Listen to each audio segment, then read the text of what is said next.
everyone, welcome back in Magnet Physics classes। आज का topic है वो है एरिया वेक्टर और इलेक्ट्रिक फ्लक्स। दोनों आपका बहुत इंपॉर्टेंट है। हम लोग पढ़ क्या रहे एक्चुअली, हम लोग पढ़ रहे इलेक्ट्रोस्टैटिक्स। यूनिट फर्स्ट जो कहलाता है वो क्या कहलाता है आपका, वो कहलाता है इलेक्ट्रोस्टैटिक्स। अब इस इलेक्ट्रोस्टैटिक्स के अंदर दो चैप्टर था। चैप्टर 1 में जो हम लोग को पढ़ना था वो था आपका इलेक्ट्रिक चार्जेस एंड फील्ड। उसके बाद हम लोग को पढ़ना था क्या चीज, इलेक्ट्रोस्टैटिक्स, पोटेंशियल एंड कैपेसिटर। तभी अब हम लोग पहला ही चल रहे हैं, जिसमें से इलेक्ट्रिक चार्ज, प्रॉपर्टीज और फील्ड से रिलेटेड हम लोग लगभग चीजें पढ़ लिए। मतलब देखा जाए चैप्टर फर्स्ट का 50% भाग हम लोग पढ़ चुके हैं और सारा वीडियो आपका अपलोडेड है। नेक्स्ट 50% जो है अभी हम लोग जितना पहला पढ़े उतने क्या होगा आपका यूज होगा बेसिक कंसेप्ट। तो रिवाइज जरूर रखें, क्योंकि अगर आप अच्छे से चाहते हैं कि चीजों को और कंसेप्चुअली क्लियर के साथ समझें तो इसके लिए आपको जरूरी है बैकअप, और वो बैकअप के लिए आपको पीछे का वीडियो देख लेना चाहिए। तो चलिए आज का टॉपिक जो है आपका एरिया वेक्टर और इलेक्ट्रिक फ्लक्स, इसमें सीखेंगे। देखिए इस टॉपिक में मैं इतना गारंटी जरूर दे सकता हूं कि ये टॉपिक पढ़ने के बाद आपको दोबारा कभी भी ये कंसेप्चुअली परेशान नहीं करेगा, क्योंकि मैं यहाँ पूरा एक्सटेंसिवली एग्जाम्पल के साथ ये दोनों टॉपिक को मैं क्या करने वाला हूँ, कवर करने वाला हूँ, और आपको पूरा पूरा क्लियर हो जाएगा। ये भले लग रहा होगा सिंपल दोनों टॉपिक है, लेकिन एक्चुअली इसमें बहुत सारी चीजें छुपा हुआ है। तो हम लोग स्टेप बाय स्टेप स्टडी करेंगे और सारी चीजों को क्लियर करेंगे। चलिए शुरू करते हैं। चलिए तो सबसे पहले बात यहाँ जो है आपका वो है एरिया वेक्टर। अच्छा, एरिया तो सुना था, एरिया वेक्टर क्या होता है? एरिया वेक्टर, अच्छा अगर ये अगर एरिया है, सिंबल अगर मान लेते ये एरिया है, उस पर क्या लगा देते हैं, एरो, होती है वेक्टर होगी तो इसे क्या कहेंगे, एरिया वेक्टर। ये तो एक्चुअली होगी बोलने वाली बात। सिंपल सी बात तो अगर समझा जाए ना तो पहले वेक्टर का मतलब ही समझ लीजिए। वेक्टर मतलब क्या होता है कि ऐसा फिजिकल क्वांटिटी जिसके पास मैग्नीट्यूड हो, डायरेक्शन हो, प्लस में वेक्टर लॉ ऑफ एडिशन हो या vector law of triangle addition को क्या करता है, फॉलो करता हूं। तो थर्ड पॉइंट को यहाँ लिखना जरूरी नहीं है, ये चीज का हम लोग बात करते हैं डायरेक्शन। तो हम लोग यहाँ मेन इंपॉर्टेंट बात रहेगा वो रहेगा एरिया वेक्टर का डायरेक्शन। तो फिर से एक बात को यहाँ नोट किया जाए, वो ये है कि एरिया वेक्टर का यहाँ इंपॉर्टेंट है क्या चीज, डायरेक्शन। अगर कोई भी एरिया है, अगर उसको डायरेक्शन दे दिया जाए, उसका क्या दे दिया जाए, डायरेक्शन, तो वो जो है काम करेगा एरिया वेक्टर का। अब पहला बात तो यही होता है कि एरिया क्या होता है, तो एरिया आप लोग पता ही है, एरिया के अंदर क्या होता है, क्षेत्रफल, ये तो हम भी जानते हैं। अच्छा ठीक है, हम इसके बारे में आगे बात करते हैं। तो क्या है बताइए, तो कोई भी क्लोज सरफेस, अगर जब भी हम लोग बात करते हैं तो क्लोज सरफेस का, अच्छा ये सरफेस क्लोज है क्या, ना ना ना ना ये क्लोज ना है। अच्छा देखिए ये वाला क्लोज है क्या, ना ये भी क्लोज नहीं है। तो हम लोग एरिया इसका निकाल सकते हैं क्या, नहीं निकाल सकते हैं। क्यों, क्योंकि क्लोज नहीं है। तो क्लोज कौन है, हाँ ये वाला क्लोज्ड है, इसका एरिया निकाल सकता हम लोग। तो सबसे पहले जब एरिया वेक्टर का बात करेंगे तो एरिया पहले क्लियर होना चाहिए। तो एरिया कोई क्लोज्ड फिगर का हमको चलो दिख रही है आपका, क्या है ये सर्कल है, लेकिन जरूरी कि सर्कल ही हो।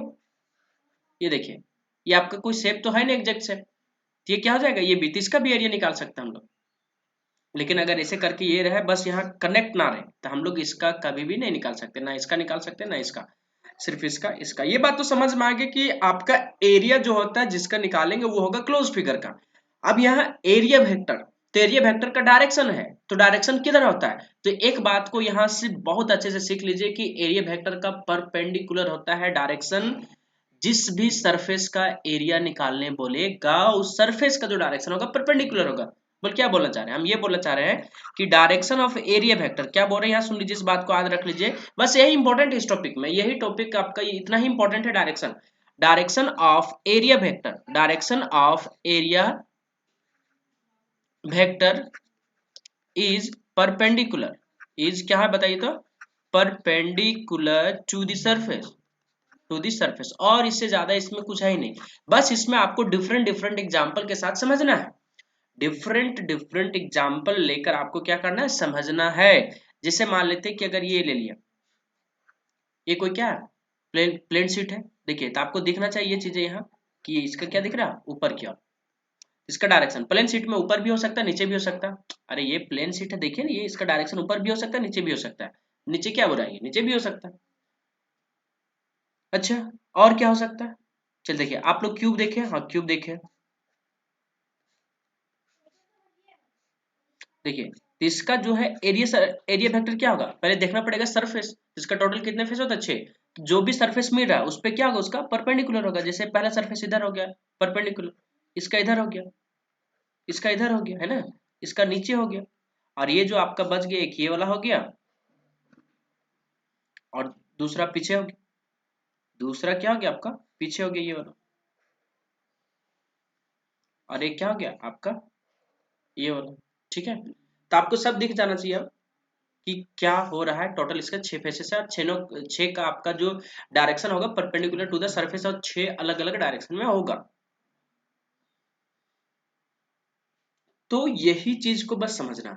अच्छा, और भी एग्जांपल लीजिए, चलिए ले लेते हैं। जैसे आपका क्या है, मान लेते हैं आपका क्या है, एक सिलेंडर है, क्या आपका सिलेंडर है। चलिए सिलेंडर है, सिलेंडर तो अभी समझ ही सकते हैं आप लोग, गैस भराने वाला सिलेंडर। देखिए, अब यहाँ देखिए, अगर यहाँ देखा जाए तो क्या होगा बताइए, अब यहाँ देखा जाए आपका तो ये दिखेगा आपका, इसका ऊपर होगा, इसमें क्या होगा बताइए, इसका नीचे होगा। अच्छा, और ये जो साइड में है, वो उसका कैसे होगा, इसका जो होगा ना इस सरफेस पे, इसका इधर होगा। अगर यहाँ से लिया जाए इधर होगा, मतलब जिस पॉइंट पे लेंगे वही होगा। जैसे अगर एक हम एक ले लेते हैं, कर्व प्लेट शीट लेते हैं ना, देखिए अब यहाँ देखा जाए, दिख रहा है ये नीचे भी हो सकता है। ये चीजों को समझिए, जिस सरफेस पे बोलेगा उसका जो परपेंडिकुलर डायरेक्शन वही क्या कहलाता है आपका एरिया वेक्टर। That's finish. आप चाहेंगे तो इसको एक और अच्छे से समझने के लिए आप चीजों के एक बार इसको क्या कर सकते हैं, डायग्राम बना सकते हैं। लेकिन ये चीजें आपको अगर नहीं भी क्लियर हो तो टेंशन नहीं लेना है, क्योंकि इसमें थोड़ा सा कंसेप्ट वेक्टर का यूज होगा, लेकिन आपको पता हो जाना चाहिए, क्योंकि मैं बहुत सिंप्लीफाई करके बताऊंगा। चल देखिए, ये क्या हो गया बताइए, ये आपका एक्स हो गया, एक्स डैश हो गया, इधर इधर क्या हो गया वाई डैश, ऊपर में क्या हो गया वाई। ठीक है, अच्छा देखिए, यहाँ हम लोग जो बना है एक स्क्वायर बना है ए बी सी। ठीक है, एबीसीडी स्क्वायर बना है। एक्स तरफ क्या होता है आपका वाई आई होता है, और वाई तरफ क्या होता है जे, और के तरफ क्या होता है आपका के। ये बात पता होना चाहिए।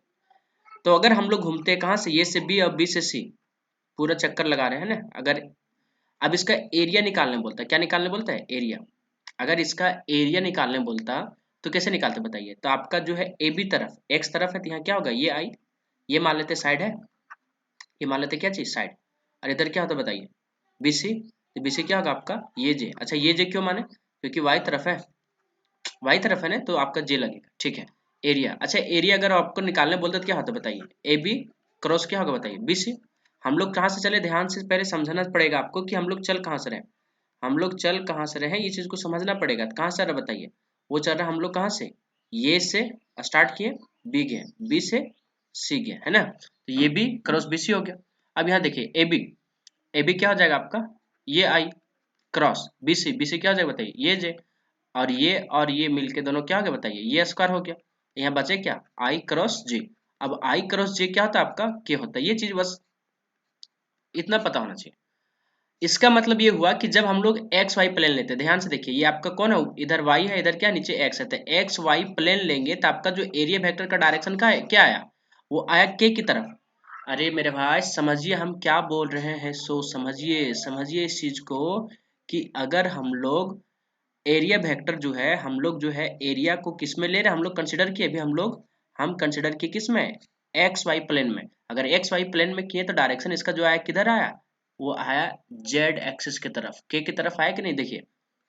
अच्छा, अगर उसका उल्टा लेते तो माइनस में आता, अगर मान लेते A B cross B C लिया, बी सी क्रॉस अगर ए बी लेते तो क्या आता माइनस के, तो माइनस के तो आपका प्लस। अरे यहाँ जो ए बी है बी सी है, तो यहाँ बी सी क्रॉस क्या लेते, अगर ए बी लेते तो आपका क्या होता बताइए, ये जे क्रॉस ये आई होता कि नहीं होता, तो जे क्रॉस आई क्या होता उल्टा होता, तो ये स्क्वायर माइनस क्या होता बताइए माइनस क्या होता।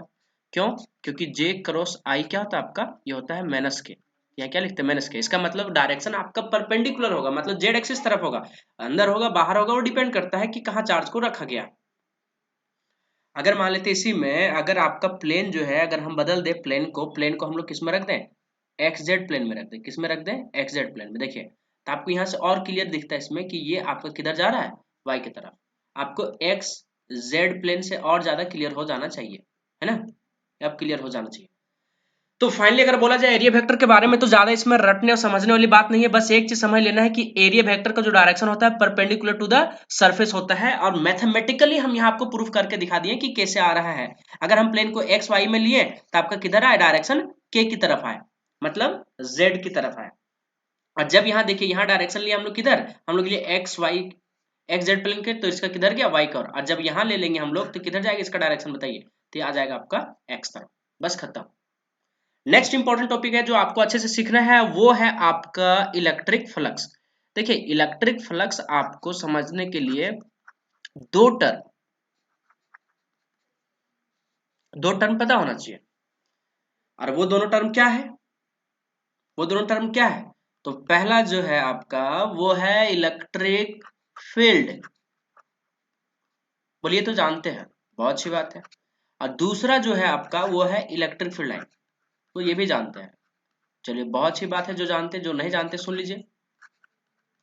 तो दोनों वर्ड में क्या डिफरेंस है और क्या है इसका यूज इसमें। देखिए एक्चुअली जो क्या बोल रहा है ना ये, कि आपका इलेक्ट्रिक मीन्स क्या होता है बताइए। चलिए पेन ले लिए यहाँ से, है ना, ठीक है। इलेक्ट्रिक मीन्स क्या हो बताइए, चार्ज। और फील्ड मतलब क्या हुआ, क्षेत्र। तो अगर इलेक्ट्रिक फील्ड का बेसिक बात बोला जाए तो क्या हुआ, कि चार्ज के आसपास क्षेत्र को इलेक्ट्रिक फील्ड कहते हैं, ठीक है। अब इलेक्ट्रिक फील्ड लाइन, तो आप वर्ड देख सकते हैं, इतना वर्ड तो सेम ही है आपका। इलेक्ट्रिक मीन्स चार्ज, फील्ड मतलब क्षेत्र, तो चार्ज के आसपास क्षेत्र को इलेक्ट्रिक फील्ड कहते हैं। और लाइंस का हिंदी होता है क्या चीज, रेखा। और ये वो रेखा जो आज तक किसी ने नहीं देखा, मतलब ये कि ये आपका इमेजिनरी होते हैं। ये लाइंस जो होते हैं इमेजिनरी होते हैं, काल्पनिक होते हैं। इमेजिनरी का हिंदी क्या होता है आपका, काल्पनिक होता है ना। तो ये रेखाएं जो होती है काल्पनिक होती है, ये सारी घटनाएं क्या है, काल्पनिक है। तो अगर आपका पॉजिटिव चार्ज रहे, चार्ज तो दो प्रकार का होता है, एक नेगेटिव होता है, दूसरा क्या होता है पॉजिटिव, है ना। अगर पॉजिटिव रहता है तो यहाँ क्या मान लिया जाता है, यहाँ मान लिया जाता है कि इलेक्ट्रिक फील्ड लाइंस जो है आपका क्या हो रहा है, बाहर निकल रहा है। और ये इलेक्ट्रिक फील्ड लाइंस कहाँ से निकलता है, तो ये निकलता है आपका इलेक्ट्रिक फील्ड से ही निकलता है। ये कहाँ से निकलता है बताइए, तो इलेक्ट्रिक फील्ड से। अच्छा नेगेटिव चार्ज, नेगेटिव चार्ज में क्या होता है, ये मान लिया जाता है कि इलेक्ट्रिक फील्ड यहाँ जाके समाप्त हो रहा है। Electric field lines towards the charge, direction of electric field क्या होता है, टुवर्ड्स द चार्ज, सॉरी, या इनवर्ड भी बोलते हैं। बहुत सारे चीजों को बोलने का ये तरीका होता है। तो इसमें इलेक्ट्रिक फ्लक्स कहाँ था, है इलेक्ट्रिक फ्लक्स तो इसी में है। इलेक्ट्रिक फ्लक्स जो है आपका क्या है, इसी में छुपा है। कैसे, देखिए कि ये जो चार्ज था ये आपका क्या हो रहा है, निकल रहा है। ये जो चार्ज है इसमें क्या निकल रहा है, इलेक्ट्रिक फील्ड लाइंस। अगर ये सारे इलेक्ट्रिक फील्ड लाइंस को, ये सारे अगर इलेक्ट्रिक फील्ड लाइंस को हम लोग अगर कोई क्लोज्ड फिगर से पास करा देते हैं, फिर से सुनिए, ये जितने भी सारे लाइंस हैं अगर क्लोज्ड फिगर से पास करा देते हैं, और ये जो पास करेंगे वो कैसे पास करना चाहिए, परपेंडिकुलर। अगर ऐसा पास कर गया तो यही जो आपका क्या बन जाएगा, इलेक्ट्रिक फ्लक्स। मतलब इतना सिंपल हाँ है।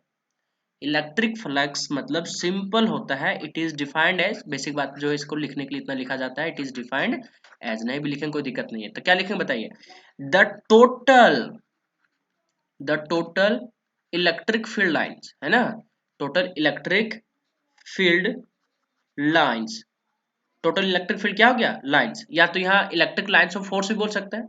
इलेक्ट्रिक लाइंस ऑफ फोर्स और इलेक्ट्रिक फ्लक्स दोनों क्या होता है आपका, सेम होता है। The total electric field lines passing normally, ये बात को याद रखना, नॉर्मली या तो परपेंडिकुलरली बोलते हैं ना, normally through any closed surface, और प्लेन भी बोल सकते हैं, surface is called electric flux. बोल इतना सिंपल, हाँ। या तो कभी कभी इसी को बोल दिया जाता है डॉट प्रोडक्ट, क्या बोला जाता है, the dot product of electric field, flux को क्या डिनोट करेगा, फाई से, है ना, the dot product of electric field and area vector. बोलिए कैसे हुआ, बताएंगे। अच्छा, अगर इसको तोड़ दिया जाए तो आपको क्या दिखेगा बताइए, ई ये कॉस थीटा, इसको हम ला के भी दिखाएंगे, प्रूफ करेंगे ना।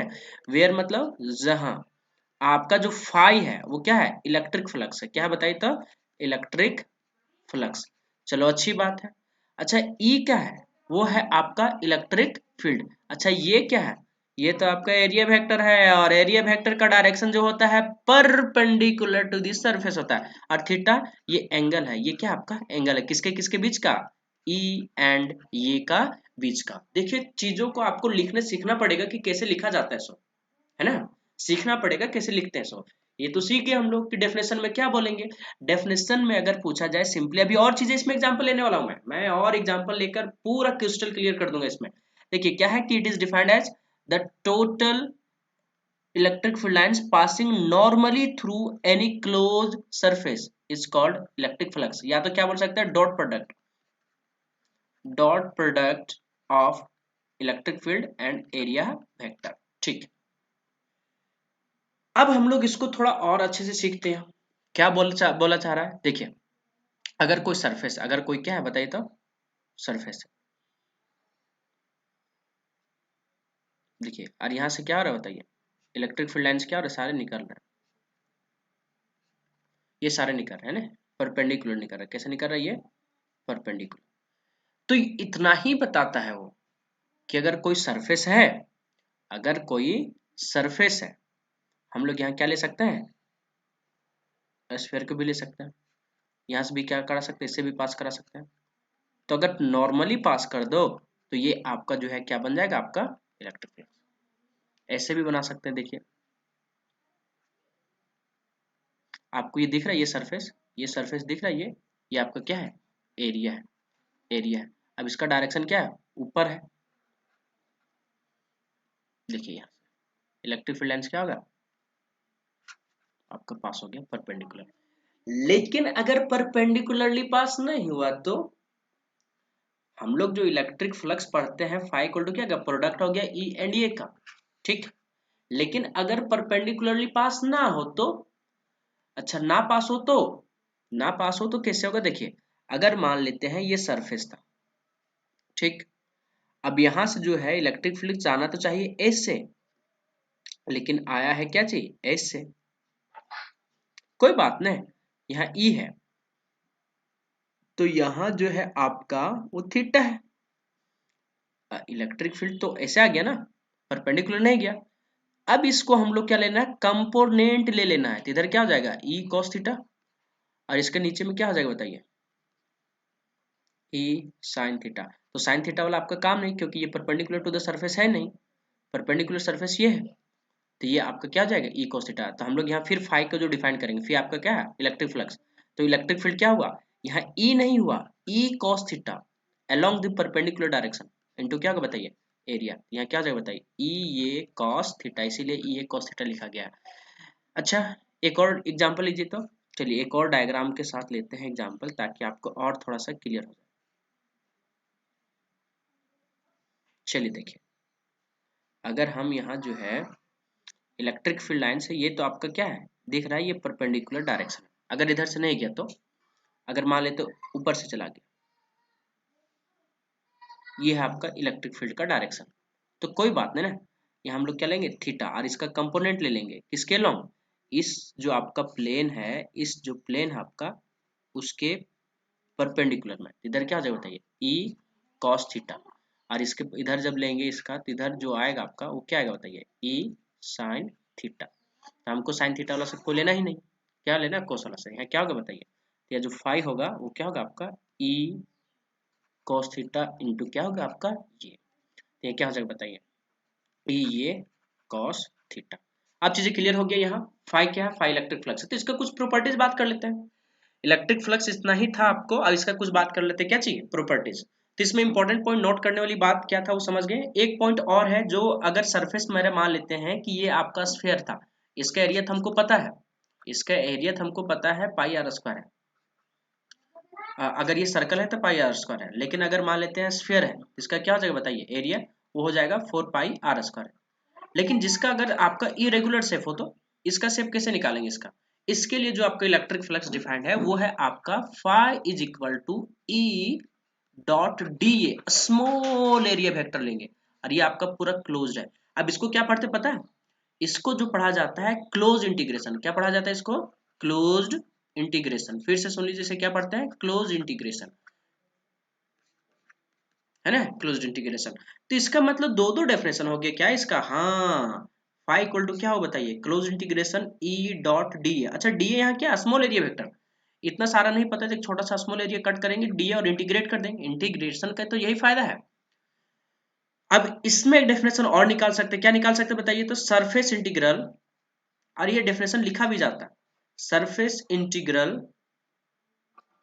ऑफ, यहाँ क्या लिखेंगे? Surface integral of electric field, surface integral of electric field in a closed figure, in a closed figure is called, या is called लिख लीजिए या तो is equal to लिख दीजिए इलेक्ट्रिक फ्लक्स, दोनों बात सेम है। तो is called लिख लीजिए या तो क्या लिख दीजिए? is equal to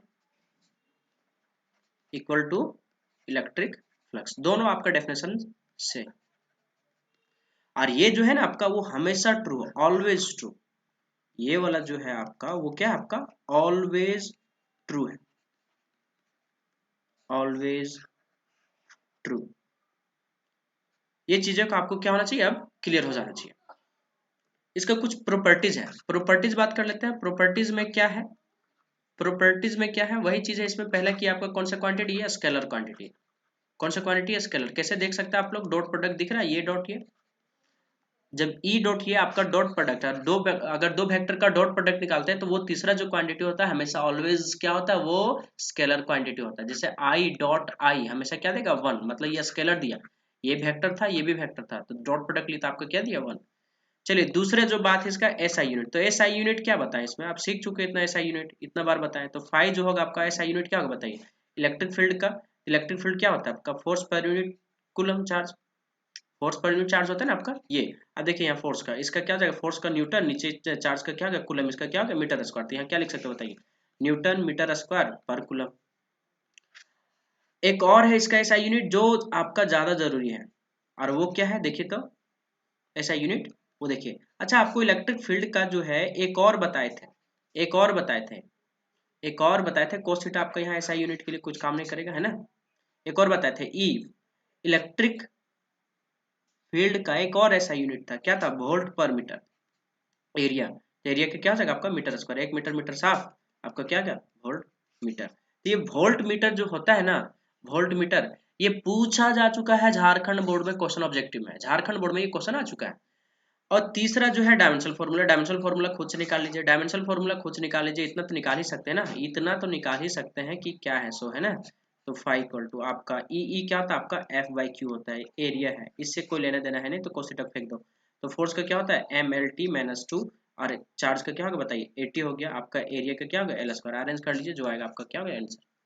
dimensional formula सीख लीजिए, अगर नहीं है तो आपके लिए हम बहुत सारे वीडियो जो लाने वाले हैं 11th का बहुत जल्दी, तब वहां से भी क्या कर सकते हैं, देख के समझ सकते हैं। क्योंकि डायमेंशनल फार्मूला ऐसा यूनिट बार बार आएगा, इसमें कुछ नया चीज रहेगा तो हम बता दिया करेंगे। फिर वैसे सारा लिख ही दिया। अगर ये वीडियो अच्छा लगा तो लाइक जरूर करें, और चैनल पर न्यू है तो सब्सक्राइब कर लें, ताकि मैं आप लोगों के लिए रेगुलर वीडियो बनाते रहूं। अब मेरे बात से भी देख रहे होंगे कि थोड़ा बात में भी परेशानी है, तो इसीलिए वीडियो छूट जा रहा है, ये रेगुलरिटी आ रहा है वीडियो बनाने में।